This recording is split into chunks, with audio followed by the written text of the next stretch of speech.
apologies, we've had registered were Councillors Marshall and Forbes from the North East, Mayor Ben Houchin from Tees Valley, and Councillor Rob Waltham from the Humber authorities. Excellent. Okay. Barry, do you want to say a few introductory words as well? Thank you, Liam. First of all, I want to welcome everyone to TFN's first virtual meeting under those new regulations that you mentioned, Liam, and we actually hope those regulations stay in place to allow these virtual meetings to take place as well as meetings in person in due course as well.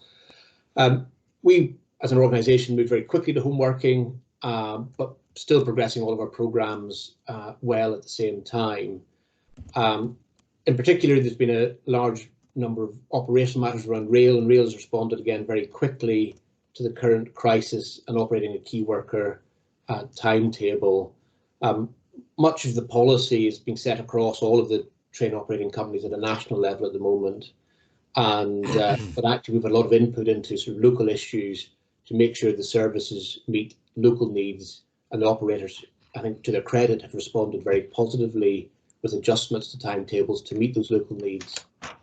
Clearly, though, we're at a stage where there's many questions and issues to be sorted out with the journey out of lockdown, which is really, with the timetable change on Monday the 18th, and that slow journey out of the lockdown, and just how social distancing will work on the rail network. And again, I think we're in a very strong position to tailor that on a local basis, linking into that broader transport picture. And as many of our members have stressed at the moment, it's a really good time as well to be pushing forward the agenda of active travel as part of the mix going forward. Many people are actually using bicycles and walking more than perhaps they have done for some time. And really, just in closing, what I would like to add is I'd really like to thank all our partnership local transport authorities have been working with very closely. And we know they've been rushed off. But we just want to thank them.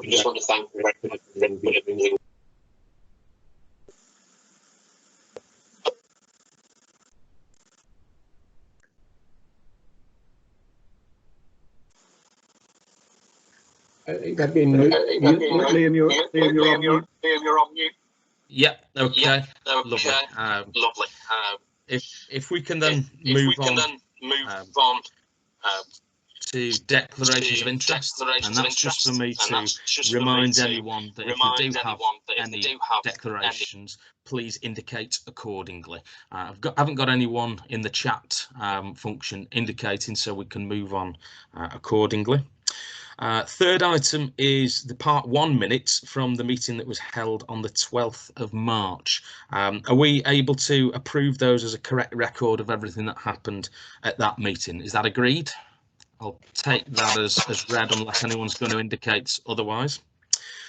Fourth item then, moving into the Liam, sorry to interrupt. Councillor Craig Brown would like to ask a question. Read the minutes. Yeah, 3. Absolutely. Yeah, Craig.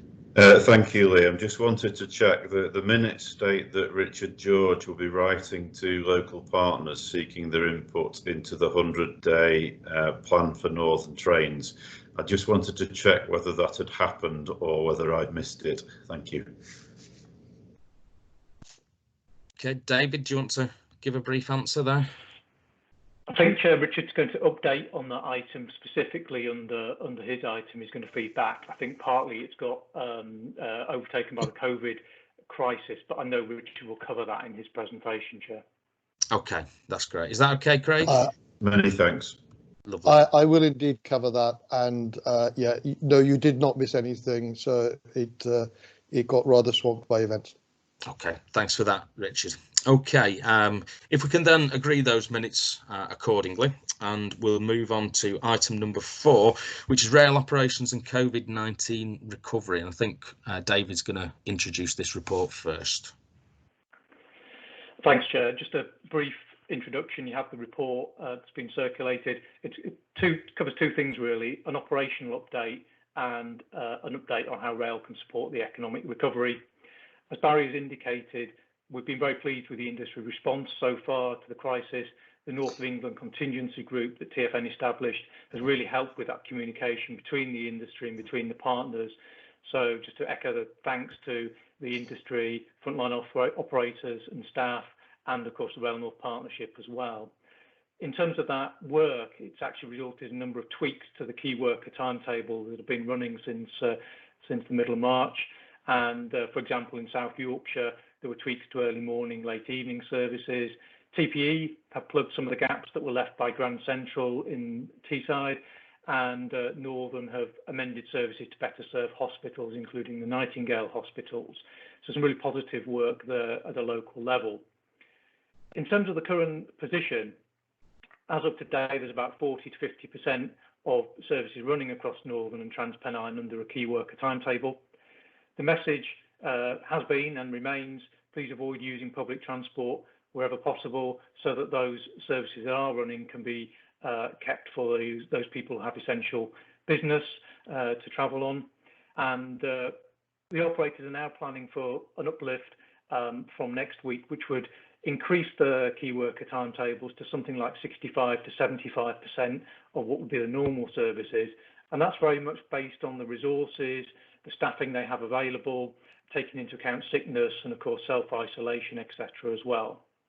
So it will be an expansion of the timetable that's been in since March. It will restore services on some routes that have had bus services, for example, to give better coverage. And what it won't do is give a wholesale uplift in capacity. At the moment, there are around 5% of the normal passengers using the network, which still allow for appropriate social distancing. But obviously that is going to be a key issue going forward for the operators. We've seen guidance coming out over the last few days. The industry will be reflecting the further guidance that's come out from the Department for Transport this morning as to how they manage that. Obviously, we've seen the guidance on passengers being encouraged to wear face coverings as well. I think the impact of the social distancing measures that the operators will apply will mean that something between 10 and 25% would be the sort of maximum capacity on the network, and there'll be a need to preserve that capacity for those essential journeys, as I mentioned. So we know that the operators and our operators here are working at a national level on how that guidance is applied. They're working through that. There's a lot of detail work going on. It will take some time to roll out across all stations. Northern have 478 stations, for example, but they're busy working on that. And Richard George and Nick Donovan will update under item 6 on the Northern position. Nationally, operators, in some cases long distance operators, looking at whether they need to make services reservation only. That's really for longer distance services if it happened. At the moment, it's not something that TPE or indeed Northern are looking at, but it is something that's been looked at on a national basis. So Nick and Richard will update on the Northern position. Gary Bogan from the Rail North Partnership is available to answer any questions from the partnership's point of view on that. Just covering the second part of the report now, which is about the recovery from COVID-19. I think the implications of current crisis are going to be very significant for rail and rail in the north, but everywhere in the country as well. Demand may not return to 2019 levels for many, many years, and there could be likely to be a big impact on the finances, the subsidy level, for example, going forward. So I think for us, Transport for the North, and in the north, that gives a number of threats and opportunities. The financial impact and reduced demand will lead to pressure on services, but also the reduction in demand might provide some opportunities in the short term, particularly to get on with fixing some of the network problems that have caused issues across the network recently. And the shift in attitudes, more home working, may provide opportunities that can endure as well to promote that more sustainable travel and way of working. I think there's an opportunity to look differently at the peak and how the network can support a really reliable service in the future. From TFN's point of view, we're looking at a plan to support the economic recovery, an investment plan. We're starting work on that. We'll be consulting all TFN member authorities on that as we go forward. And following this discussion, we think we could prepare a roadmap for recovery for the committee. I think what we'd want to do is look at things related to the rail network and system that we definitely want to keep, like the good progress on smart ticketing, and also things that we would want to definitely change. So how we could build back to improve performance, make sure there are no more rushed timetable implementations like we had, for example, in May 2018, but a roadmap to how we get back to a better rail service overall. So the recommendation is for members to discuss those points, ask questions, but I'll hand back to you, Chair. Lovely, thanks for that, David. I know Andy wants to come in and ask a question. Andy? Thanks, Chair, and thank you, David. I'm particularly encouraged by your last point, David, about making this a reset moment for the railway. I mean, that's the point I wanted to make, just to make it in public session as well, Chair, to make this really clear. This must be a moment where we draw a line under the 2 years of chaos that we've experienced on railways in the north of England. We've kind of been able to get things back to a stable position as a result of what's happened. And I think also, to be honest, the change, the culture change that's happening within Northern is also a helpful part of that in terms of rebuilding relationships with frontline staff. You know, it feels to me it's more positive than it's felt in a long time. I think it's probably a good moment just for me to thank everybody on the railway for the way in which they have been keeping things going in difficult circumstances, and you know, we really appreciate that. The reason why this is such an important point, Chair, is because if there is any chaos that comes back, you know, with delayed services, kind of long waits before people can get into Manchester, that makes the social distancing on platforms or in carriages extremely unmanageable, you know, and people will get very irritable, and you know, the whole thing will not, you know, you cannot have chaos in services as well as running social distancing on platforms and in carriages. It can only really be done if you've got a predictable, reliable railway. And it's why I would, you know, kind of say, I know there might be a kind of an increase in services from Monday, but it's a plea really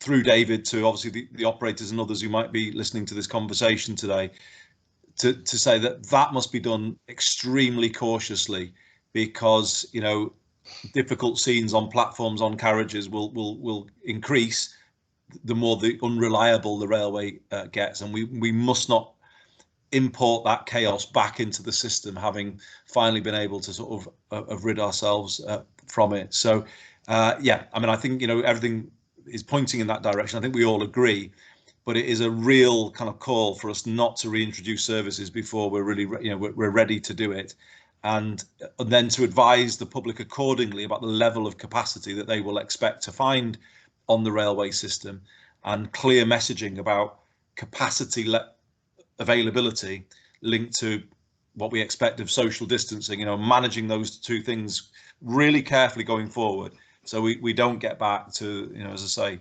the difficult scenes we've all had to manage over the last 2 years.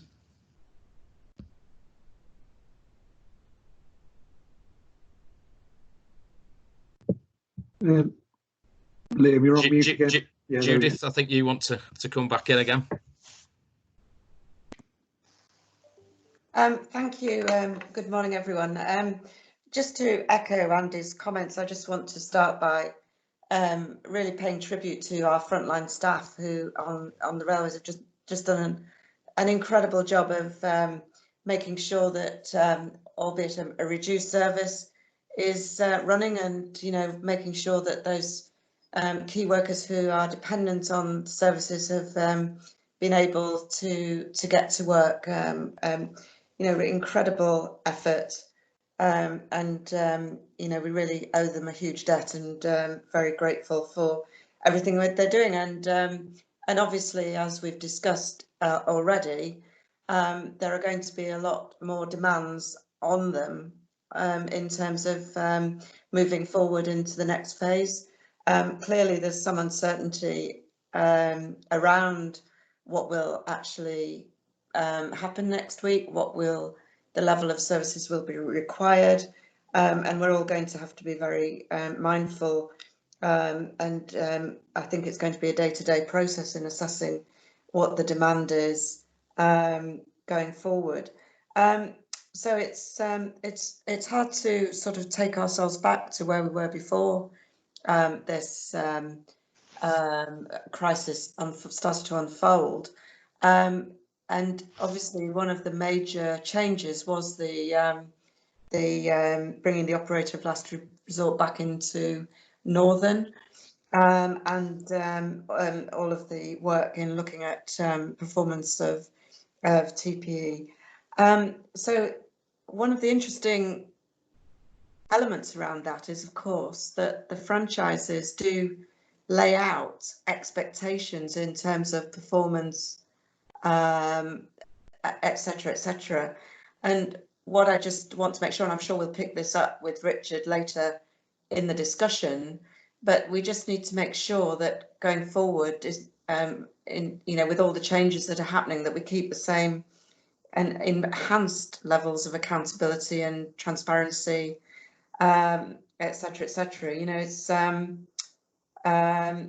It's a moment for us to make sure that we are in the loop through this committee, and we must make sure, on behalf of everyone, that that we keep that role and responsibility. I'm sure again we'll raise it, but we do have significant parts of the network that aren't covered by staff, and there are very high expectations on the travelling public to adhere to the social or physical distancing rules, if you like, I just wonder if we've really taken on board just how much communication is going to be needed with passengers. So if they arrive at a station that isn't manned, that they know exactly what is expected of them, that we're putting a lot of responsibility on to them, and there are real insecurities at the moment in the public, and what's expected of them, and we need to be very mindful of what would happen if a situation arose where members of the travelling public felt uncomfortable about the situation that they're placed in. So I would like to be reassured, if possible, that there is a really clear communication strategy to make sure that the staff are respected by the travelling public, that they obviously will have a huge role in making sure that this works, and it's absolutely clear, as clear as we can make it, what the expectations are, both on the trains, but also in the access points on the platforms, and ticketing barriers, and waiting for ticket machines. All of those aspects need to be covered. The other question is, I think the jury is out on the whole debate about masks, but it seems to be clear that the recommendation is coming forward that people do use masks. But that does raise the question of who will be expected to provide the masks, and will the operators be put in a position where not everyone knows at the beginning of the day that they're going to be going on a train journey? Will the operators have a supply of masks to provide to passengers, for example? These are all questions that I think we need to try and anticipate what passengers are going to come up with when they start coming out and using the rail system again. Brilliant. David, Gary, do you want to pick those up? Just maybe ask Gary's comment as well. On the points of communication, I think it's absolutely right. It's fundamental. And I've seen a lot of material being prepared by the rail companies working together through the rail delivery group, and checking that against the guidance that's come out very recently. I'm sure there will be a very strong communications plan. It will need to be tailored in the north, tailored by our two train operators for the different local circumstances, and I think that's where we can bring your views and knowledge and draw on the kind of experience of passengers.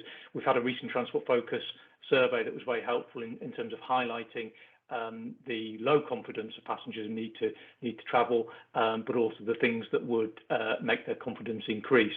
So we'll be monitoring that very closely, and of course at TFN we can back up the messaging of the train operators. My understanding is the masks in the guidance is it's face coverings rather than masks, and it's not mandatory, it's encouraged. But I'll perhaps ask Gary if he's got anything to add from his point of view. No, I think that's right. Thank you very much, David. I would agree. I think there is you're right, Judith, in the issues that you frame out. I think that's exactly what the operators, both on their own part and together through the national bodies that have been created to deal with the COVID crisis, have been wrestling with and working through. So I know that Northern and they're on the call. They can give us more detail, and TPE, who we've heard from, are looking at just that station management, train management, and I guess that the line between responsibilities that the operator and their staff can take, and those that rest with the individuals around maintenance of social distancing, particularly on trains whilst they're in operation. And you're right, communications is going to be absolutely the key, and we have, I think, quite a few layers of that between, as you say, unstaffed stations which aren't staffed all day, stations which are staffed and operated by different operators. Consistency in the message is going to be absolutely essential. I know that we had a call for the industry communications group this morning to discuss that, and there will be, I imagine, there is a daily review on the numbers of people travelling and what we can learn and what we must feed back. And for our own part in the Rail North Partnership team, we will look to continue to use the North of England contingency group. We've had, I think, pretty much weekly calls since the start of the COVID crisis to ask for any and all insight that can make its way back into the operators and any reply that we can get. And that's been real time, and I think it's helped to shape the timetable that we have, the one that we're about to have, and can likewise, I think, help shape the messaging. I know that the material that's come out today, I think, from the Secretary of State, anticipates that local authorities and regional groups and so on will have an active role to play in percolating out that message around safe travel, around using active travel for work and or the car, and keeping the use of public transport to a minimum, and social distancing being observed as well as enforced when you do use public transport. So yeah, I think that's effectively a new phase for us all to work through at pace. So I would agree. Brilliant. Okay, I haven't seen any other indications. Is there anyone else wanting to ask any questions? Heather Scott on behalf of Tees Valley. Yes, please. Yes, just really interestingly enough, an opposite point of view, the Northern services in Tees Valley, because they have recently been punctually and reliable, that there is an increase in passengers. And I think this is the problem going forward, how actually we're going to deal with that for the social distancing. So in the next session, when we're talking to Northern, what we're saying is, we would probably need more trains from Northern within the Tees Valley. And I think it's because of essential workers actually using the train, the fact that steel industry and so forth in Tees Valley has still been operating all the way through. So that's the opposite point of view, but I think it's something that is it's positive, and obviously I accept that it's totally different from the larger conurbations, Leeds and Manchester, but that's the other side of all of what's happening. Gary, anything you want to come back on there? I guess so. That's reflecting a point we've discussed previously, which is I think you're right. The thrust that the rail operators have been asked to look at is increasing the supply side from next week. I think that doesn't deal with if more people turn up, but I think that the way to try to support social distancing for as long as we possibly can on the railway without turning people away is to provide more capacity. I think that's right, and but there will be a limit to what we can achieve there. But that's what drives, I think, the desire to uplift the services from next week is just that, is to allow for as much capacity as we can for people who have worked throughout and who now will look to return to work, given the latest guidance from the Prime Minister. Yeah. Thanks for that, Gary. If there's no one else coming in, I'll briefly sort of wrap up, because I think we agree with everything that's been said. Andy's absolutely right that this is a reset moment, and from which we need to kind of build, not a sort of scenario we ever wanted to sort of see, obviously, but it gives us some opportunities to sort of recover from 2 years of extremely difficult circumstances. Judith and Heather are absolutely correct about how important the comms are on all of this, particularly on a multimodal basis. This isn't just about kind of how it's communicated in terms of the way the railway operates, but how it's part of, as the recovery develops as well, how people, when they are able to and need to move around all of the areas within the north. That's going to take a hell of a lot of very detailed engagement with all of our areas, and including all kind of aspects of transport. I think one of the things that will need to be thought through in the fullness of time, not perhaps yet at this stage, is what will be required for public confidence when we get back to an element of what a new normal may look like. I'm very, very conscious, for example, if you look at what happened in East Asia following the SARS epidemic, one of the things that they've had to do there is maintain the very sort of high levels of cleaning regimes they had to implement for SARS, mainly just because of public confidence, not least the health and safety elements as well. And I do think ourselves with the operators need to start thinking through what may be required for that kind of public confidence in the fullness of time. And the final point is obviously the ones that sort of particularly sort of Andy and Judith made, is about the heroic efforts of railway workers and all transport workers, that key sector of key workers, in getting people around our areas as they are needed to, and as that kind of recovery phase increases, we hope it will, their efforts will be even more important. It's absolutely vital that they're protected and safe at all times in the jobs that they're doing as well. So the report was just for noting if we're able to do that, and obviously taking on board the feedback that's been raised within the sort of discussion.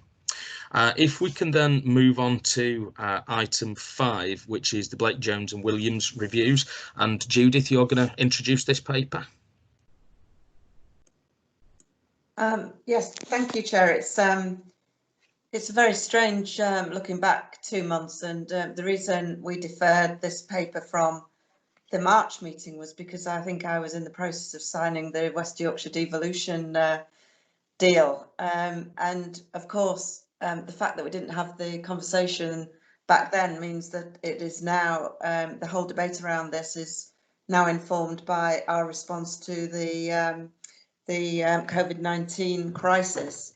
I'm assuming everyone has read the paper. I know we've brought this for discussion many times. I don't propose to go through it in enormous detail, but I think what the crisis has shown us is the element in the Blake Jones review around the passenger promise has become even more important than we could have really imagined.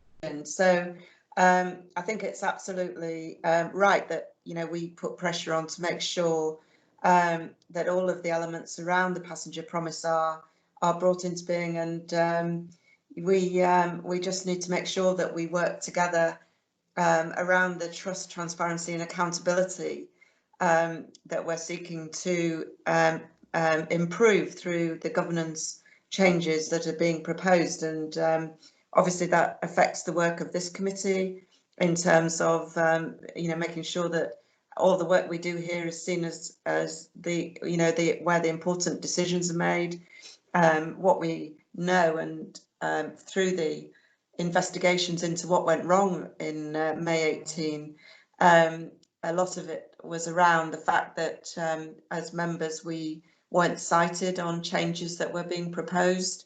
There was no opportunity for local oversight of the proposals, and we must make sure that we're never, as you know, representatives representing the travelling public, put in that position again. So I think there's work on the passenger promise, work on governance arrangements, and making sure that we're linking in through ministers into the DFT to make sure that those changes are accepted and brought into place. I'm aware that I have an outstanding conversation with Chris Heaton Harris, who still has responsibility for this area. So if I could ask that a conversation is set up urgently with him to make sure that all of the work we're doing in this area is on his radar, and that he is making sure that the work at DFT is being carried through. I don't, I was going to say, reflecting on the previous conversation for the previous item, that we are all anticipating a new normal. There is no going back. We don't want to go back to the situation that we're in before. This has created the opportunity to really look at the way that we operate, to look at the demand models, to look at integration, to look at the finances and subsidies that will need to be in place, and to really recognise all of the threats and opportunities in a way that is positive in terms of how we improve the ability to travel successfully by rail. The other element coming through all of this, of course, is around climate emergency, and I think that needs to be a very key part in every single discussion we have about public transport going forward. And really, I'm sure, along with all members of the committee, share the concern of the message for more people to get into their own cars. And I wish that was stressed in a short-term way whilst we get established the ways that we can move forward. And I think it's those comments from the public that we need to make sure are fed automatically fed into the process and are taken on board and accounted for. As I've said before, and as you quite rightly mentioned, this review in the context of the Williams review is really important. The Williams review is many months overdue now, and I hope that we can, through the committee, through you, Chair, can actually ask for clarification as to when Williams is going to be made public, and when we can really assess the implications for the way that we put our governance models in place going forward. So great opportunities here, but a very difficult time to be moving forward. But I think everything that we've experienced over the last couple of months just serves to highlight how important it is that we move forward on the key strands of work in the review. Brilliant. Thanks for that, Judith. David, do you very quickly want to pick up the point about the Williams review, actually, because Judith makes a really important point there, that a lot of this work is endemically linked to a review of the railway and that it becomes more devolved. Yes, Chair, I think that's right. I think that's why we've updated the report from the previous version to more explicitly link it to Williams. So what we will do is seek that clarification as to when it's due out. But I think more and more of these two work streams come together, and I think the current crisis is obviously going to bring forward a number of proposals at Williams, I would expect, because of the impact on the franchises and the fact that they're on special arrangements or different arrangements at the moment out of necessity, and there's no going back to exactly how it was before. So I expect we will see movement, but we will clarify the timing of that as requested. Okay, that's great. Thanks.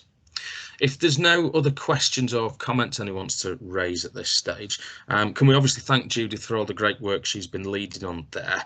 And I think you want to say a few words, dear Judith? Yeah. I think you're just muted at the minute. There you go. Yeah. One element that I think has changed beyond recognition in the last 2 months across the rail industry, the buses, just industry as a whole, is how absolutely essential the relationship with the unions actually is.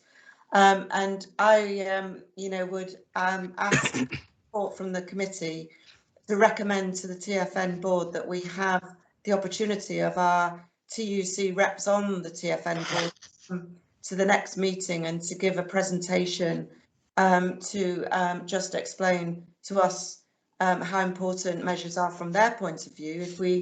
If we're going to be successful in this work, we have to have the confidence of the staff as well as the travelling public, and it's the staff who will reassure the travelling public that it is safe to come on the railway. So I would ask that we have a recommendation from this committee, please, Chair, that we involve our trade union colleagues at the next TFN board meeting. Yeah, excellent. Unless anyone's got a real issue with that, if we can sort of add that as a recommendation accordingly. Obviously, we're asked here to approve the action plan and also recommend that we commission a paper for the next meeting on the options for the direction of further devolution, particularly picking up those points about the Williams review accordingly. If that's all agreed, we can move forward accordingly. Item 6 then is the Northern Trains update, and it's a 100-day review, and we've got both Richard George, who's the chair of Directly Operated Railways, the holding company that oversees Northern, and Nick Donovan, who's the managing director of Northern Trains Limited, and they're going to be giving us a brief update and presentation. So Richard, Nick, welcome, and I think Richard, are you starting? Thank you, Liam. And thank you for chairing what's a very difficult meeting like this. Can I, before we go into the presentation, can I just make a few points? The first thing to say is I agree with virtually everything everybody's said. The problem is a lot of the things that have been said are actually quite difficult to achieve when you put them all together. And I think that it's a real challenge for us now to up the service, make sure that all the communications are right, and maintain social distancing. They're all things that we have to do. But the communication of all that is all going to be very late because a lot of this has all come to us at the same time as it's come to everybody else through the media. And it's the DFT guidance has landed this morning, and this is going to be a challenge. But I absolutely 100% agree with everything that's been said about the fact that the communication needs to be good. And also that we're going to be hugely dependent upon our staff, and our staff have done a fantastic job through all of this so far. And we've been talking a lot to the trade unions as well, because this is as much about making sure that the staff feel comfortable with the arrangements and that they're happy with the way things go. We have to protect them as well as passengers, and maintaining that balance is part of the difficulty we will have going forward, but it's essential that we do that. David, I'm not sure, in terms of the presentation that we have, is somebody expecting me to put that up, or is that going to be put up by somebody else? No, the team here, Richard, will hopefully get that up on the screen very shortly. Okay, because if you're waiting for me to do it, it could be a long wait. I'm technically inept at such matters. Richard, it's Maria. I'll put them on screen for you if you just let me know each time you want me to click onto the next slide. Okay, thank you very much. So while we're doing that, the other point I'd make is thank you very much for the very kind comments about how well the railways has functioned over the last few months. If I agree with what Andy said, what we really need to do now is to make sure that we maintain the steady state that we managed to achieve and that we move forward at a rate that doesn't upset it. And we need to get the sort of reliability that we're currently achieving and maintain that as we move forward. Okay, thank you very much. Let's go straight to the presentation, and a number of the topics that were already been discussed we will pick up as we go through here. So if we could go to the next slide, please. Okay, so we'll go through a bit about the current position, which we've already discussed. We'll talk, Nick will talk about how we restore services, and then we'll talk a bit about the plan and where we are, and the performance task force, and we'll talk a bit about stakeholder involvement as well. Current position, as we noted, DOHL took ownership control of Northern on the 1st of March. We had a quick run through at the last Royal North Committee on the 12th of March, and then within a few days everything changed, and COVID took over. The rest of the railway is supported by emergency measures agreements, which are costing Treasury a great deal of money, as they keep reminding us, and they don't apply to the DOHL franchises in the same way, because we're not seeking private sector support in that sense. So Northern Trains and LNER, as government-owned bodies, have a slightly different relationship, but we're subject to all the same issues, and we're trying very hard to maintain that we move forward in step with the rest of the railways and in step with Network Rail of how we take things forward, because it's really important that we do everything together and we step forward together and we move timetables together, as opposed to it being a patchwork quilt. We're currently operating a key worker timetable that's been added to and tweaked as necessary, and I think the thing that's been really good is that the local requirements have been met, and the more we can tweak these things locally, the better. And that's the great art of what we need to be able to do, is to keep this as rooted in what local requirements are as anything. The scale of the timetable we would have driven so far was driven partially by demand, because demand was dropping, but partially by supply. And supply insofar as we can only run what we have the staff availability to run. And we've had staff availability problems, and we'll come back to that as we go forward. But there has been, and I think it's already been mentioned, excellent cooperation with all the authorities, lots of liaison locally, good liaison with North of England Contingency Working Group to keep all these things in step, and that's all really worked extremely well. If we go on to the next slide, please. So I'm going to pass over to Nick now as he goes through some of the issues involved in stepping up the service, which we will do from the 18th of May. Nick. Okay, thanks very much, Richard. Look, a lot has already been said. I'll pick up a few points and fill in some colour in terms of the detail for the 18th of May. So firstly, engagement with various forums, including the North of England Contingency Group, immensely useful and helpful. So thank you to everybody who has been involved with that. Just in terms of the union engagement, clearly a significant amount of union engagement going on. In fact, as we speak, our Joint Safety Committee meeting is in progress. In parallel to this, there are some concerns I think it is fair to acknowledge, especially has been flagged from a national level, and members will have seen those expressed through the media. But locally, we have a very good relationship with the union officials. We are discussing in some detail the points around social distancing, the uplifting capacity in what is a fast-moving situation. So documents, the Rail Industry Corona Task Force document was issued at the end of last week, which had been agreed by the unions at the national level. There's the Safe Transport Guidance for Operators issued today, and of course reference in the Prime Minister's statement yesterday to transport and so on. So we're working with all of that material. In terms of moving towards the 18th of May, which will see an uplift in services from about 45% of our base timetable to the mid-60s, about 63% in terms of service count. Clearly there are some key points to put in place. So a lot of our social distancing prompts will come through a communication-led approach. Others on the call have mentioned the number of stations. There's less than 10% of our stations are staffed from first train to last train. I would just make an observation within that the last 7 weeks, my own personal observations and those of my team, has been that the behaviours of the public who have been travelling have very much changed, and that's been very much encouraged by the actions of frontline colleagues on gate lines and on trains and so on and around stations, and with the support of other agencies, other operators and the British Transport Police.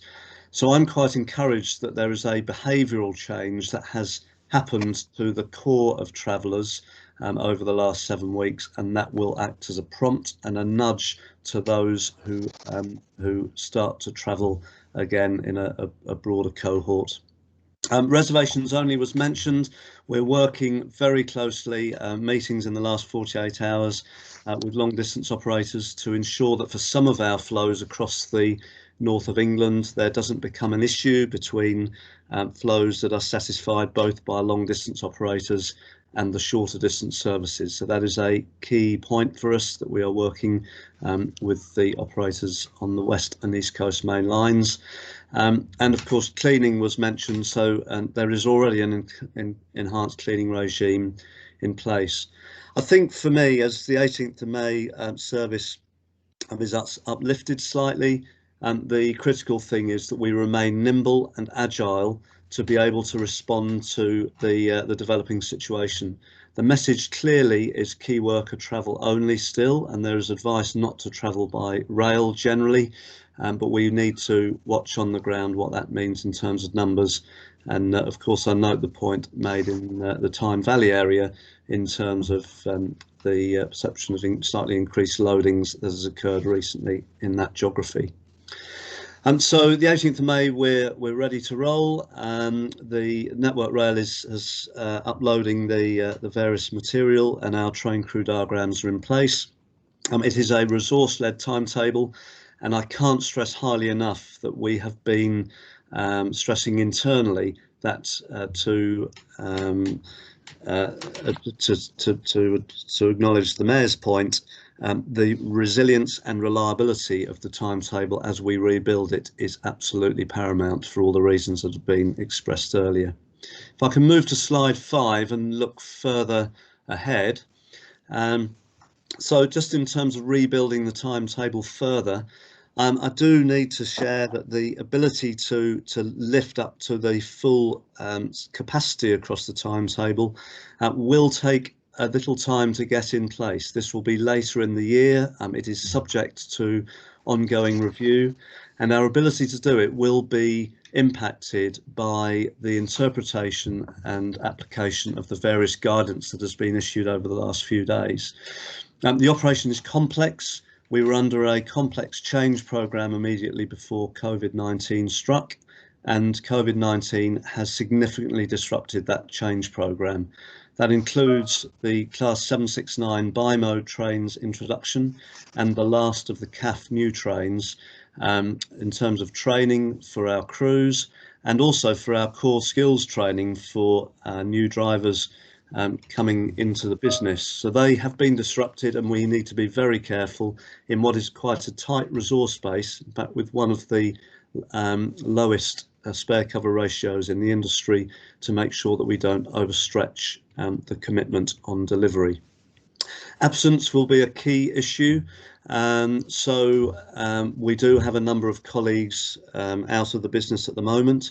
Some of those are in the vulnerable categories, and the interpretation of the latest vulnerable guidance published in the last 24 hours will be key in terms of the volumes of those that we can get back to work. But I would caution that we are forecasting that there is a slightly higher level of ongoing absence, and that is an area that gives us some risk in terms of reintroducing the full service. And of course, the social distancing measures themselves may impact the way that we operate the service. And if that impacts in terms of any additional time in the timetable for dwells at stations, or the ability of crews to change ends, then that too will impact the performance. So it's a cautionary note. We're working through that carefully, and as I say, the priority is to make sure that we have a resilient and reliable timetable. I know some on the call are particularly interested in some of the older fleets that are being retired and are largely retired, so especially the Pacer fleet. On the 18th of May, we will have no Pacers in passenger service. One will be running a staff train. We are using a limited number of trains to run staff trains rather than taxis to help social distancing for staff.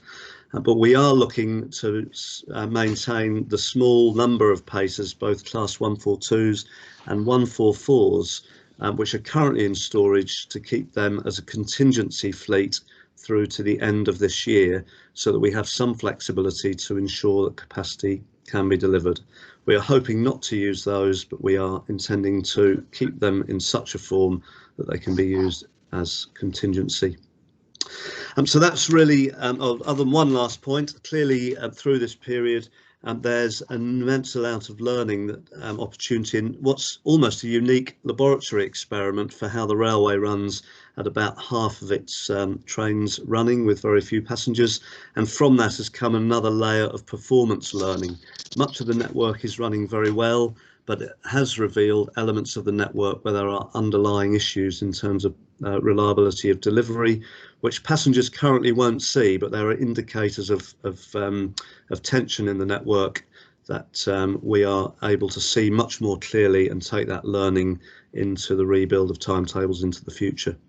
So, Richard, if I pass back to you, that's all I had to say on the timetable rebuild.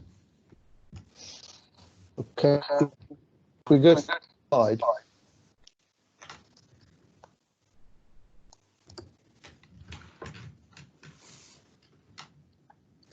Okay, so a little bit of background to where we are on the 100-day plan. Partnership is always difficult for a franchise team, and the management team have got lots of things to do. And one of the things that we were going to need to do is set about putting a plan together. Unfortunately, it coincided with COVID landing and all of the additional workload that's created of additional working arrangements, etc. In many respects, we're therefore probably not as far forward now as we would like to have been. But nevertheless, the team has worked extremely hard, and there is work going on in the background. It's changed the landscape a bit. A traditional business plan, you'd like to say, well, this is the market, this is the pricing policy, this is the revenues, etc. All of that is looking very difficult at the moment as to how quickly will we get back to the norm? How quickly will we ever get back to the norm? Do we want to get back to the norm? Do we want to reshape what we do? So it won't, whereas originally we had in mind we'd be creating a business plan, our view at the moment is we can't really create a classical business plan. This needs to be much more of a prospectus of this is the direction of travel that we need to take it, and these are the sorts of issues that we're going to need to deal with. And I think the team has done an extremely good job in actually preparing that. There isn't anything yet to share with you.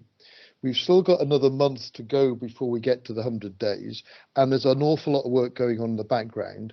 But that's the context of where we are currently.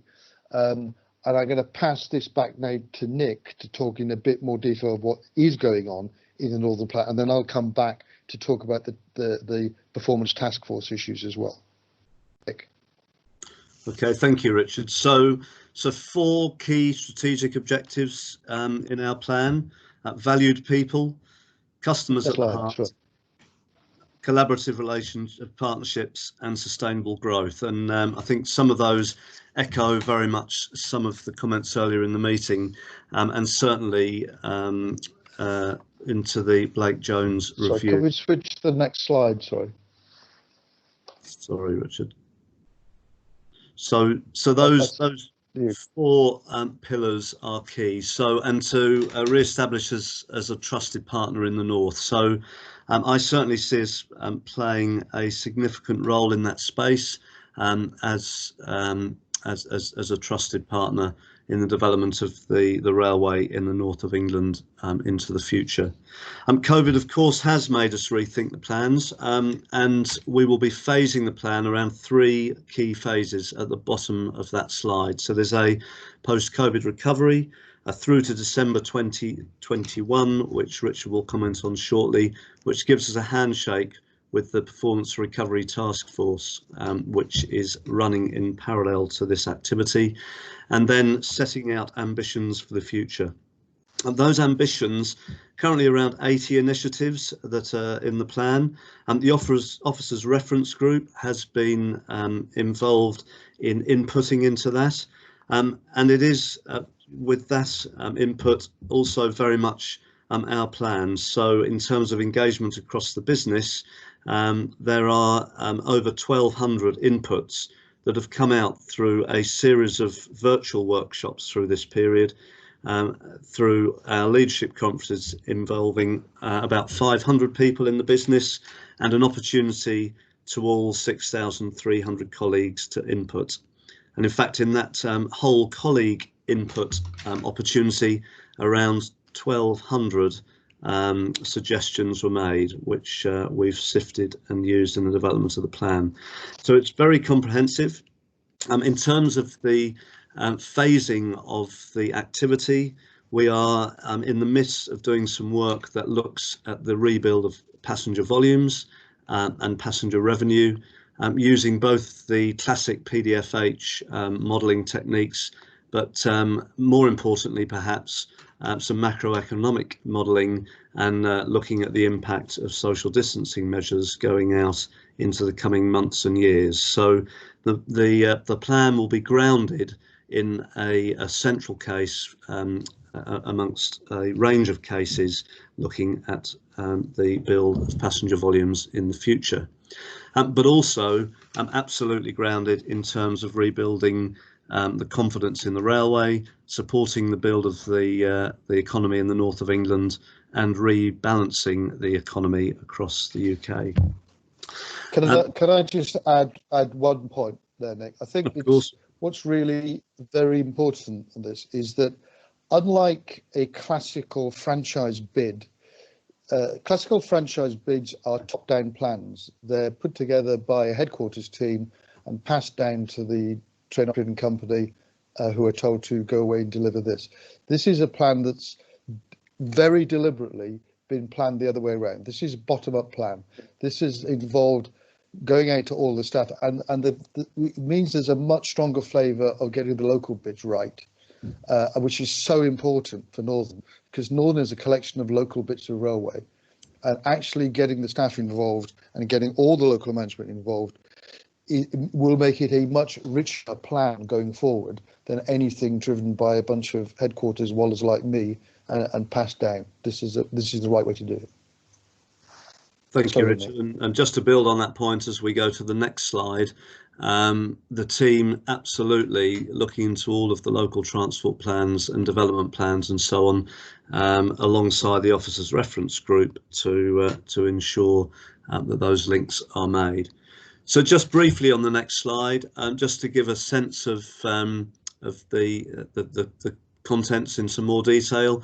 Clearly a focus on performance. I keep on saying to the team internally, performance, and that echoes. I'm very pleased, and thank you for the discussion earlier, which gives me confidence that that is absolutely the right thing to do and supported by this committee. We're looking at additional new trains, which has already been talked about in the lead up to DOHL taking over this franchise, and potentially alternative fuels technology somewhere in that mix. Within that, an extremely important part, and I think one of the observations I've made in a number of places, is the back office activities and facilities to enable the delivery of a quality service are critical in our thinking, and some of that of course sits in maintenance, stabling, depot facilities and staff and crew facilities, some of which we have already started to address with the £11 million of investment at the beginning of this period under DOHL, the work for which actually is continuing as we speak, even under lockdown.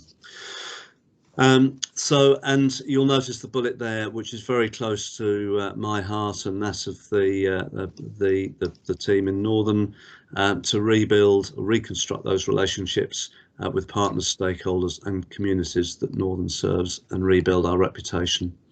So I think that gives an overview in the time available. Richard, I'll pass back to you.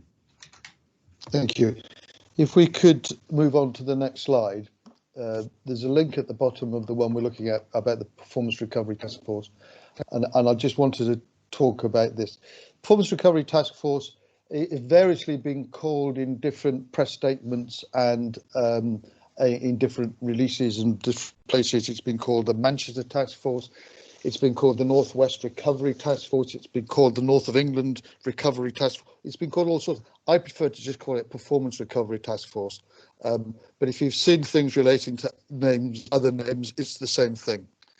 The work of that task force is led by Network Rail, and it's key to achieving where we go next. It's made some short-term recommendations for December 2020.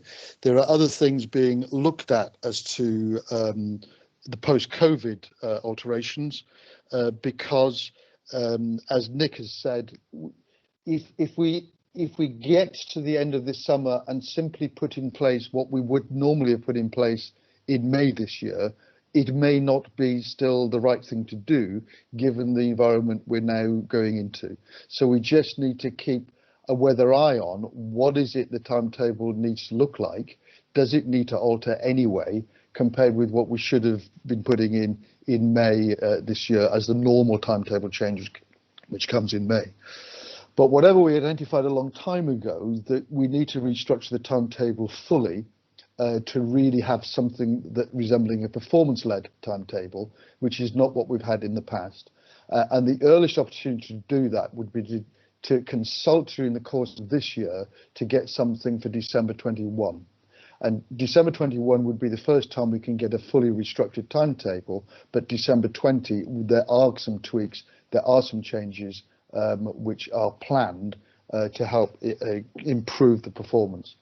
And as Nick has said, the Northern Trains plan is so dependent on making sure the performance is good that actually what the timetable looks like is critical. And it isn't just, of course, about Northern Trains, it's about what we do with TPE, it's about the way Network Rail perform, what the infrastructure is as well.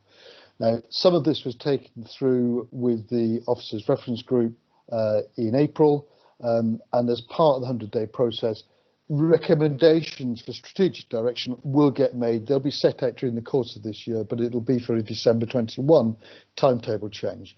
So it's very much at the start of the process, but some very good work is being done currently by the task force, who've gone right back to basics of looking at the markets and looking at the train plan that exists and looking at all the different options that need to be looked at. So they're not just building on whatever's there, they're going right back to basics to look at what is it we're trying to achieve here. None of this will get bid until the early part of next year, so there's lots of discussion that will take place between now and then. Can we go on to the next slide, please? So the work is largely, the detail of it is largely focused on the Cassville corridor, but that does affect, as we've discussed before, everything. And Nick can give a very good speech about the 2,500 train services that actually all cluster together. And actually, there are key nodes in this, and the corridor is one, which is the infamous one we keep talking about. But actually, whatever we do with that restructuring of the timetable, needs to work with everything else that's going on. It needs to work with Hope Valley Upgrade. It needs to work with TransPennine Route Upgrade. It needs to work with the East Coast Main Line upgrades. And in the longer term, we need to have an eye as to how this works with Northern Powerhouse Rail and HS2 as well. And I saw with interest the piece that came out from the Jim Steer group and Green Gauge 21 last week. And in many respects, they're saying the same thing. We can't wait forever for NPR and HS2. They're a long way off. We need to get on with things in the meantime. And part of the task force work is assessing the infrastructure options. And a number of infrastructure options are being looked at. It's essentially being led by Network Rail and DFT because there are big sums of money involved. But actually, it is all part of the same mix, and actually, they're working to the same timetable of 100 days as well, to hopefully come back at the same time in about a month's time with some recommendations of the direction of travel. This is another work in progress currently. And as I said, it is work in progress in terms of what options they're looking at in terms of infrastructure, and work in progress of structure of timetable. But the ultimate ambition that we get from all of that is a performance-led timetable for implementation in December 21. Next slide. So they come together because essentially NTL is about delivering robustly the timetable. The task force work is more about deciding what the timetable for the industry should be, and it has to be a rail industry solution, not just a northern trains solution. So there are some short-term interventions, but it's the longer-term structural change that is really what we'll be looking for, and it needs to be a rail industry set of solutions with Network Rail, DFT, and all the other TOCs, not just Northern Trains involved, because the object of the exercise is to get a reliable operation from Network Rail and a reliable operation for Northern Trains. So a lot of Northern Trains prospectus work is about making sure that they can deliver a robust and reliable timetable, whatever the timetable is. It isn't just about what they think the timetable should be, because that ultimately becomes an industry issue. And all of this needs to be agreed through RNP, TFN, everybody else involved, because these are all matters that will be matters of consultation as we go through the process. Ultimately, the object of the exercise, and it's key to the delivery of anything we want to do with Northern Trains, is to have a reliable service for passengers. That's the object of the exercise, and that's what it has to be. And we will never regain the trust until we're able to do that. We have a fantastic position that we've reached at the moment, with a hugely reliable timetable, with the timetable we're running at the moment. But of course, it's a small timetable compared with the timetable that we need to move to ultimately. If we go on to the next slide. One of the things that we will deal with as part of the plan, and I will deal with separately as well, is the stakeholder engagement. We touched on this at the last meeting of the Rail North Committee, because there was quite a lot of disquiet and discomfort at the way in which the stakeholder panel had been suggested and announced. The first thing to say, as I said last time, Rail North Committee and the TFN board are, where all the authorities are present, they remain the primary consultation bodies for NTL. That is where the primary consultation must take place. It is where everybody's represented. It's where everybody sees it, and it's part of the Blake Jones processes in terms of governance. That's the way things go through. So that whatever we do with stakeholder panels shouldn't be confused with that. The original intention of the stakeholder panel was always that it was to look at the transitional arrangements. But I think what I'm trying to do, and we will talk through again in various groups, is to move this into the way in which the plan is presented, the Northern Trains Prospectus plan, is to take it on from transition arrangements into full-time stakeholder engagement. Because part of the plan will be about the relationships locally, and we need to make sure that the stakeholder arrangements are robust going forward, not just a transitional arrangement of DOHL taking going forward. So one of the things that I suggested last time, and I think I'm still inclined to think, is that the Rail North Committee and TFN are very good for dealing with what I would call the big city centre arrangements and the big groups, because RNC has everybody present.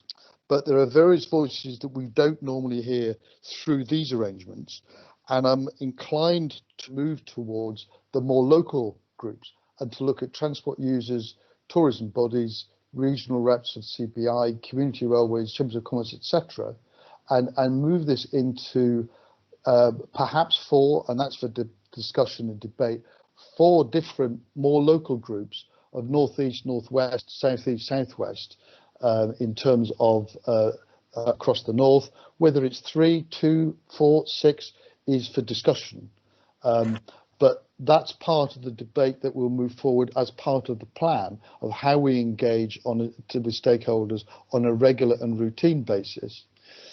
I've already talked in other places that we will maintain the accessibility user group separately.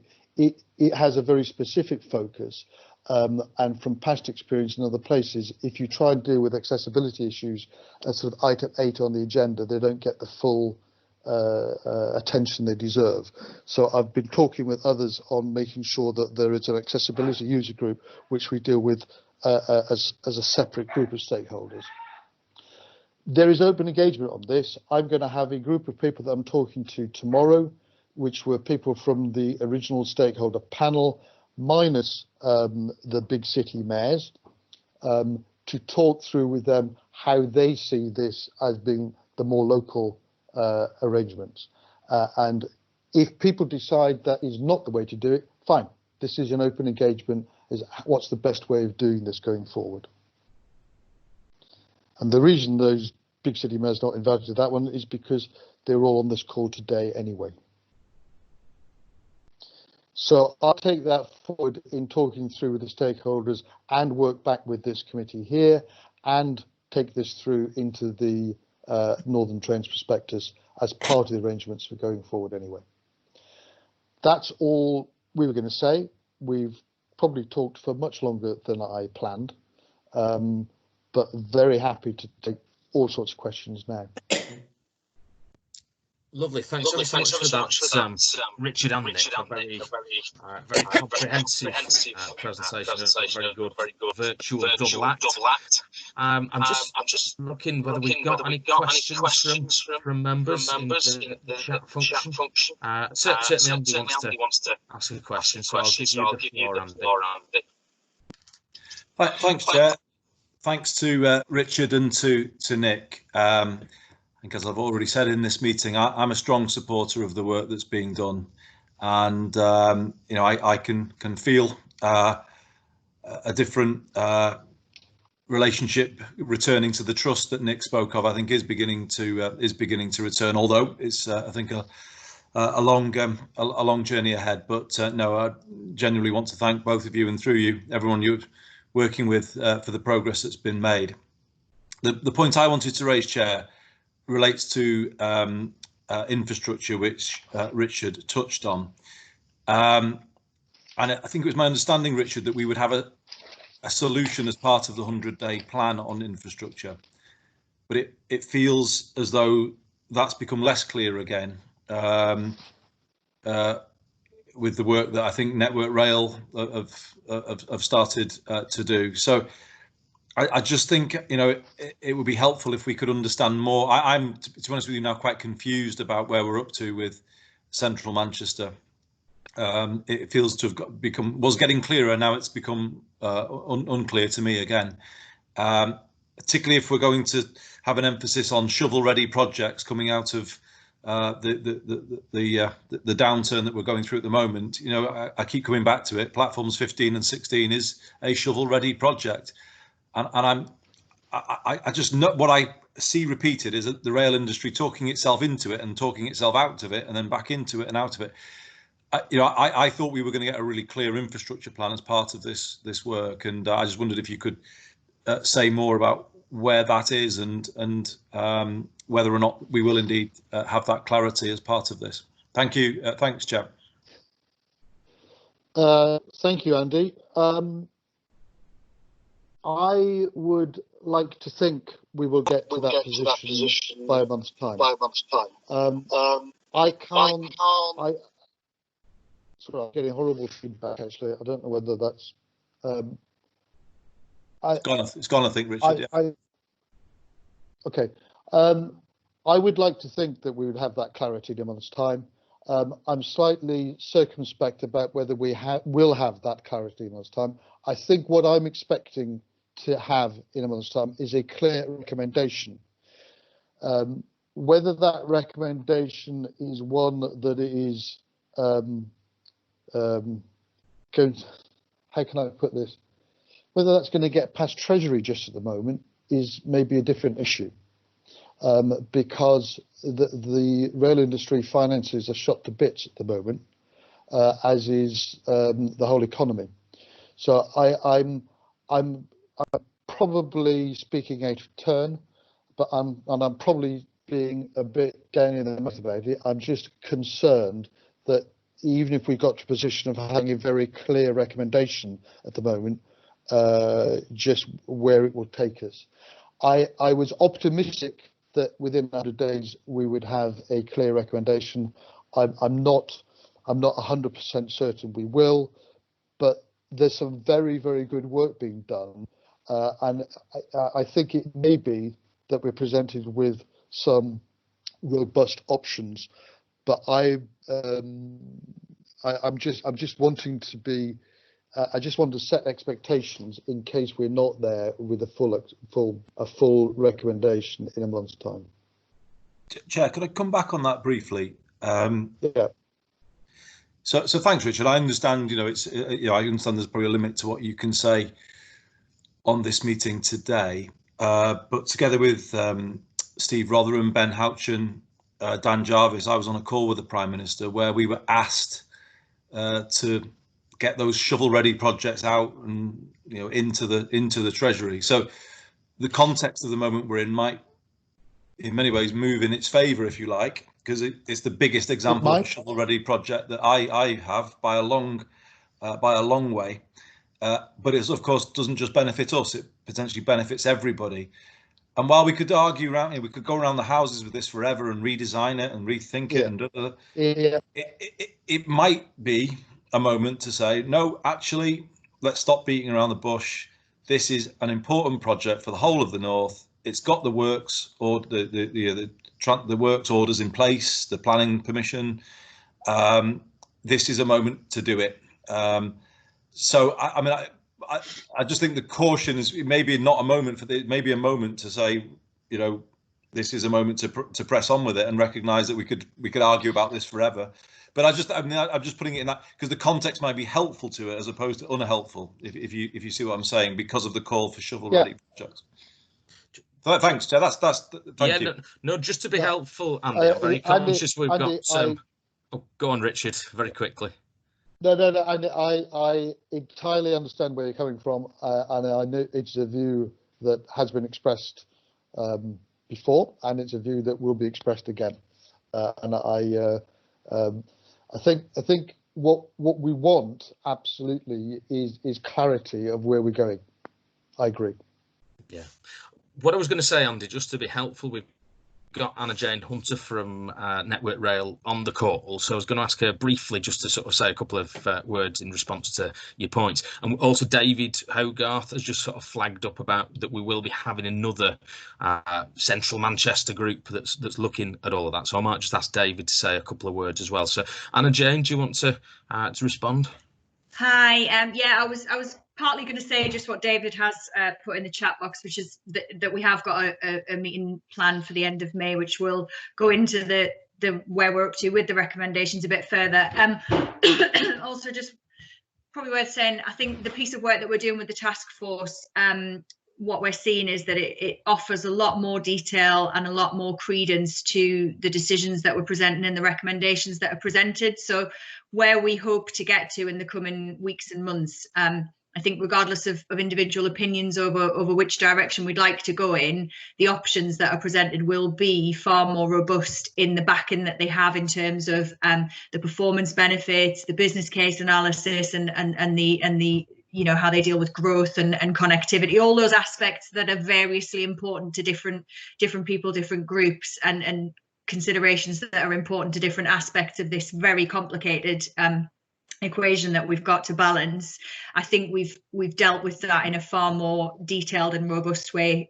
So whatever is presented, I think members and parties involved in making those decisions will have a greater level of confidence when they're forced to make a decision, that they can back it based on evidence and quantification. So if that gives some comfort as to where we're heading. And the only other brief point I would add, without getting into a debate about it, because I wasn't party to the conversation that you were, Andy, I would just question slightly the definition of shovel ready, and certainly the schemes I'm involved in identifying in terms of shovel ready are far less complex than the one you're referring to, and far closer to actual shovels in the ground than that particular scheme is from where I'm sat. So I think I would be expecting to see a lot smaller scale schemes taking part in any economic recovery programs that we might throw some investment at in the coming months, which I hope we do, but I just wouldn't necessarily expect to see huge projects like that being put in the same definition that I'm dealing with at the minute. David, I don't know if you want to add anything else. Just to say, TFN did make some very clear advice on Central Manchester to the Secretary of State earlier in the year. Obviously, we're waiting to see what the outcome of this work is. I think the services side will definitely come back in terms of options through the committee. The infrastructure side of things would be TFN board to consider its position once we have the outcome of the work. Okay, that's great. Thanks for those updates. I've got Judith next. Hi, Chair. I think a bit difficult for all of us. I was just going to say we need to have a wider infrastructure discussion as we move forward, and you know, there are so many key elements around this, and obviously, you know, Leeds Station has a massive implications for the northeast. Connectivity coming through onto NPR, all of those issues need to be brought together when we have more understanding of where we are. But I think the general point is that through the work that Richard's been doing is that we are seen as the key stakeholders in the discussions at DFT, and I'm, you know, just concerned that we make sure we keep our voice in there and our influence, and that they continue to take us seriously in terms of what needs to happen going forward. My other question is around previous service promises, and there's quite a lot of discussion locally around the Bradford, Halifax, Manchester Airport service, which remains undelivered, but is seen locally as one of those priorities that we don't want to see slipping away. So we just like some reassurance that those matters are being picked up and will come back to us for consideration.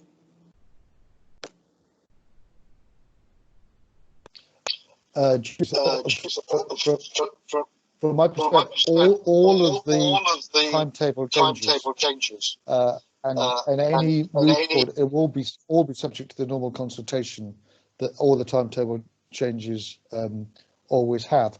I think a lot of the work that's being done on the timetable structure will throw up some questions which will be difficult for lots of people on lots of different services. A complete timetable restructure will cause lots of questions to be asked. In terms of the Bradford Halifax to the airport, it is one of those services that is still on the list of things that we know is a priority that people want.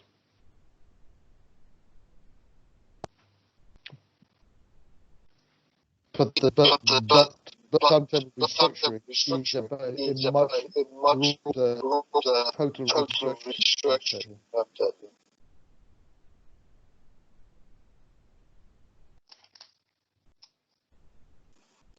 Heather Scott, on behalf of Tees Valley, can I ask a couple of questions? Yes, of course you can, Heather.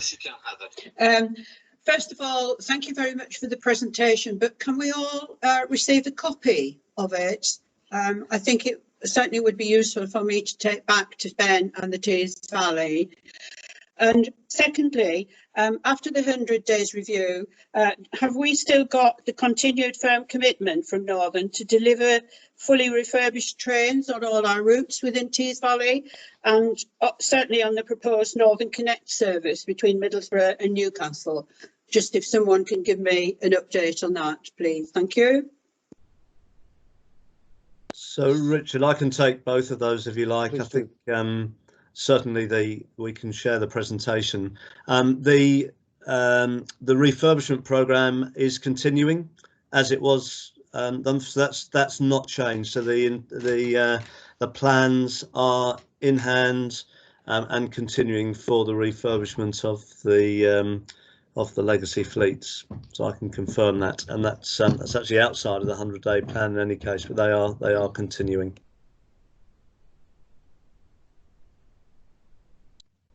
Okay, that's great. I've also got Keith Little. Keith, are you there? Yeah, thanks, and thanks to everybody who's contributed today. It's been really interesting. I've just got to dash away now and do a TV interview on Rail North meetings. I thought, is there any possibility that any of the train operators will refuse access if people aren't wearing face masks, having the confusing situation that government are giving out at the moment? I think it's possibly a question I'm going to be asked. So thanks for chairing the meeting.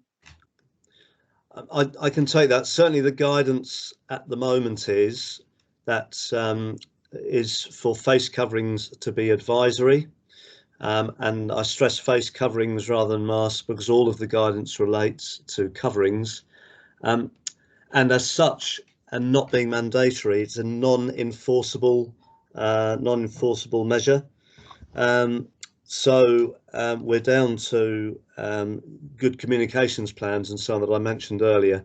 I think there's a critical point here around the enforceability on some of these measures, and I'll take back to the point that I made around nudge theory and the way that people have adjusted their behaviours. Clearly, any measure that has to be enforceable across a network as large as this, then asks immediately the question on who would do that enforcement.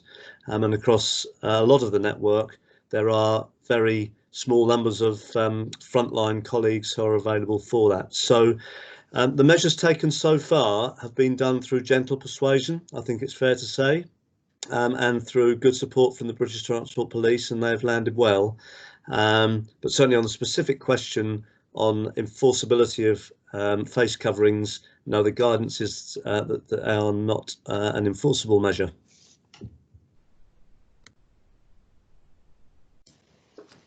And goodbye. Okay, I think Keith's left there, so thanks for that, Nick. I'm not seeing any other questions or comments, so if I can thank... Chairman, may I just make one comment, please? Yes, of course. Yeah, it's Don Mackenzie on behalf of North Yorkshire County Council, just to bring both Nick and Richard up to date. As they may know, my colleagues at the North Yorkshire County Council Executive last month did approve the investment in over £9 million worth of track and signalling upgrades on the York, Harrogate to Leeds line. And we're hoping that that work can start as early as possible in order to benefit, at the very latest, the May 2021 timetable. Incidentally, thank you also to Northern Rail. Services have been much better between Harrogate and Leeds, and I know you've done that specifically to cater for the needs of the Nightingale Hospital. Thank you very much for that. Thank you. Lovely, thanks for that, Don. If there's no further questions and comments, obviously I can thank Richard and Nick for their contribution. I think it's really great to hear some of the things that are happening, particularly involving frontline staff in the process. A lot of the best ideas often come from the people that are doing the day job day in, day out on the front line. And now more than ever, we need to make sure that kind of they're very much at the heart of what's being delivered, because they're delivering an absolutely vital service for our region and the wider country. So if you can certainly pass on all our thanks to all of your teams for everything they're doing. Very good start in very difficult circumstances, gentlemen, for everything that you're doing, overseeing and operating Northern Rail. So if we can thank you for today's contribution, and obviously if you'd be prepared to come back and present, hopefully in real circumstances, not virtual ones, at a point in the future. But obviously we have to see how things develop. So thanks very much, and we'll note everything accordingly today. If we can then move on, a couple of items before we close the meeting. Item 7 is just the dates of the next meeting plus the forthcoming dates for 2020-2021. David, do you need to say anything, or are those pretty much as read? I don't think there's anything to add, Chair. Obviously, we'll see where we are on the 14th of July, maybe another virtual meeting like this one. I think that's probably quite likely in the circumstance, but obviously we'll have to see how everything develops accordingly. If those can be noted, then we've got one private item. So for item 8, if I can resolve that the public be excluded from the meeting during consideration of item 9 on the grounds that through the sort of Schedule 12A of the Local Government Act 1972, if that's agreed, and I'm not seeing any indications that it's not. So if we can end the public broadcast and thank everyone that has taken the time to watch the live stream and obviously wish all of them being safe and well at this time.